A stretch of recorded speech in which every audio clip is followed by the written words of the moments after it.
Baik, bismillahirrahmanirrahim. Assalamualaikum, Kang. Waalaikumsalam warahmatullahi wabarakatuh. Sebelumnya perkenalkan, nama saya Sophia Nindya Anggraini. Saya mahasiswa Komunikasi Penyiaran Islam UIN Sunan Gunung Jati Bandung, angkatan 2021. Berkenaan dengan pertemuan kita malam ini, saya ingin mewawancara Akang sebagai Ustadz, juga sekaligus Hafiz Quran dari Bekasi. Tapi sebelumnya bagaimana, Kang? Sehat? Alhamdulillah saya sehat walafiat sejahtera. Puasanya lancar? Alhamdulillah lancar, belum ada yang bolong. Alhamdulillah. Alhamdulillah. Tidak menstruasi. Mm-mm. Udah mau lebaran aja kita ini. Nunggu THR ini. Ya sebelumnya Akang Fauzi ini pemuda Betawi ya, jadi agak kontras gitu. Saya Sunda dan beliau Betawi. Tapi tidak tidak apa ya, karena istilahnya tidak meruntuhkan semangat saya untuk terus mewawancara. Kita langsung aja mungkin ya, Kang. Boleh, sok mangga. Dalam proses berdakwah nih, Kang. Eh, Penting nggak sih penggunaan bahasa Arab? Maksudnya ada keterkaitan tidak dalam proses berdakwah dengan bahasa Arab? Oh. Kalau menurut saya pribadi, tentu bahasa Arab itu dalam dunia dakwah sangatlah penting dan sangat berkaitan. Ibarat mata uang, kalau satu gambarnya nggak ada nggak laku. Ya, artinya sangat berkaitan. Mengapa bahasa Arab sedemikian penting dan juga berkaitan dalam dakwah Islam? Karena Islam sendiri adalah agama yang dibawa oleh Nabi Muhammad SAW. Nabi Muhammad SAW orang Arab dan berbahasa Arab. Maka Umar radhiyallahu an berkata, pelajarilah bahasa Arab karena sebagian besar dari agamamu yaitu berbahasa Arab. Artinya di sini bahasa Arab sangat penting dalam dunia berdakwah. Seperti itu Desopia. Baik, jadi jawabannya penting ya, Kang. Nah, Selanjutnya, jika tadi apa yang akan katakan bahasa Arab dalam proses berdakwah itu penting, nah, apakah seorang dai itu harus menguasai bahasa Arab? oh, di zaman modern seperti sekarang yang informasi serba cepat dan pesat, maka saya boleh berpendapat seorang dai di era milenial seperti sekarang itu harus menguasai bahasa Arab. Kenapa? Karena sekarang zaman sudah canggih. Pun pemikiran atau pemahaman masyarakat pun sudah mulai canggih gitu. Artinya seorang pendai juga jangan kalah canggih. Kita kudu canggih, kita kudu bisa menguasai bahasa Arab. Agar apa? Agar referensi yang kita baca untuk diberikan kepada mad'u itu mantep dan juga berkelas gitu. Nah, jadi menurut saya sangat harus udah sangat harus bisa menguasai bahasa Arab pemuda atau dai sekarang mah begitu. Iya kan, saya sangat setuju karena eh, teknologi menyediakan kita banyak hal dan teknologi memudahkan kita untuk belajar kapanpun, dimanapun kita bisa mengakses. Tidak harus les ya kan, Nah, banyak betul. platform yang sudah menyediakan untuk kita belajar bahasa, salah satunya itu bahasa Arab. Nah, betul. Kita agak sedikit keluar dari konteks bahasa Arab ya kan, Ya, tapi boleh. masih masih bersinggungan dengan proses dakwah. Selain dakwah itu memerlukan bahasa Arab, apakah dakwah juga memerlukan uh, kitab kuning? Oh, Apakah iya. antara dakwah, bahasa Arab, dan kitab kuning? Nah,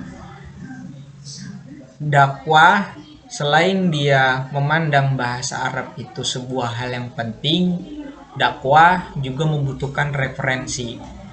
Referensi yang sangat familiar bagi seorang pendakwah adalah kitab Turos atau kitab kuning.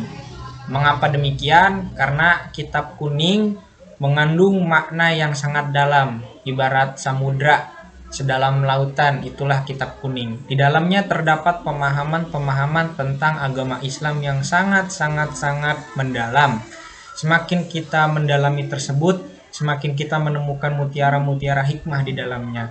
Apa maksudnya? Maksudnya adalah referensi kitab kuning, meskipun kitabnya ini dikatakan jadul, akan tetapi pemahaman yang ada di dalam kitab kuning ini masih bisa menyinari di era seperti sekarang. Maka seorang pendai sangat-sangat, apa ya bahasanya ya, sangat-sangat familiar, penting juga untuk menggunakan referensi dari kitab kuning begitu. Soalnya begini Neng, kalau kita belajar kitab kuning itu kudu yang namanya belajar nahu dulu. Kalau udah belajar nahu, kudu yang namanya belajar sorob. Kalau udah yang belajar sorob, kudu yang namanya belajar bahasa Arab. Ketika tiga hal itu sudah dikuasai, maka kita bisa mendalami lautan ilmu agama Islam.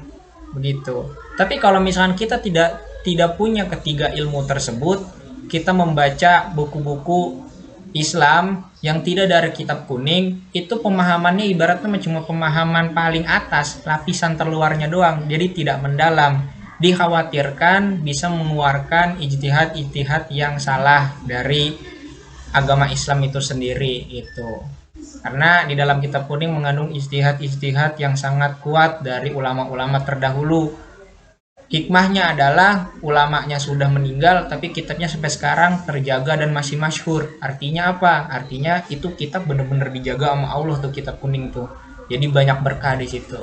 Nah, selain kita mengajarkan kitab kuning atau menggunakan referensi dijadikan materi yang disampaikan kepada manku, kita juga mempelajari kitab kuning tuh untuk mencari berkah, Neng. Gitu. Karena kita ada peribahasa mengatakan ambillah berkah dari orang yang punya berkah. Nah, kita ambil berkah tuh dari kitab kuning. Makanya biar dikata jadul, tapi kitab kuning ini masih sangat relevan untuk zaman sekarang gitu. Masih sangat apa ya, bagaikan matahari yang menyinari. Begitu, Neng. Jadi kitab terus itu eksistensinya masih terjaga gitu, walaupun zaman udah maju gitu. Nah, benar sekali. Masih bisa apa ya, menyeimbangi zaman, menyeimbangi peradaban gitu. Nah, Bahkan benar. semaju apapun peradaban, kita tetap balik lagi ke sana gitu sebagai sumber. Nah, benar. Ini kan sangat menarik sekali ya dari awal hingga akhir tentang bagaimana keterikatan dai dengan bahasa Arab, bagaimana bahasa Arab dalam proses berdakwah, dan bagaimana penggunaan kitab kuning yang notabene lebih banyak bahasa Arab dengan seorang dai dan dengan apapun itu ya kan. Iya. Nah, ini Kang, tadi sangat menarik sekali.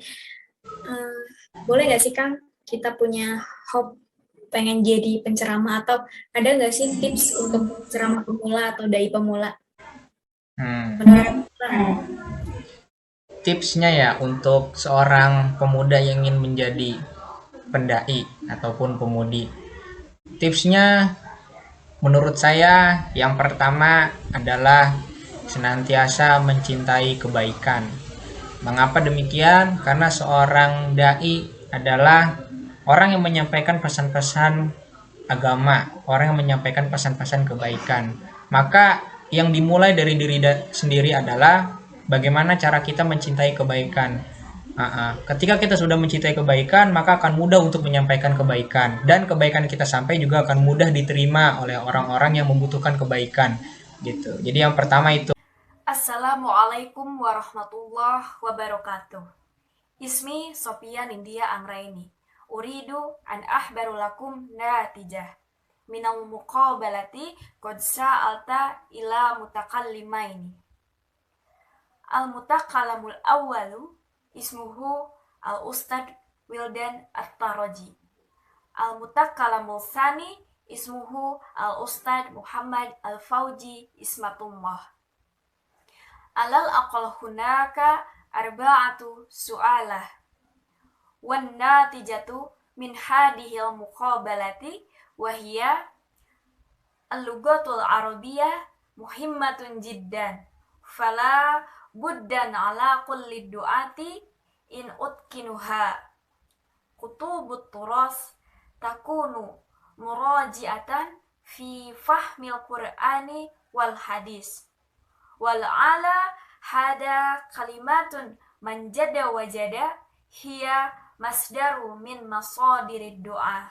Illa liqa summa assalamu alaikum warahmatullahi wabarakatuh.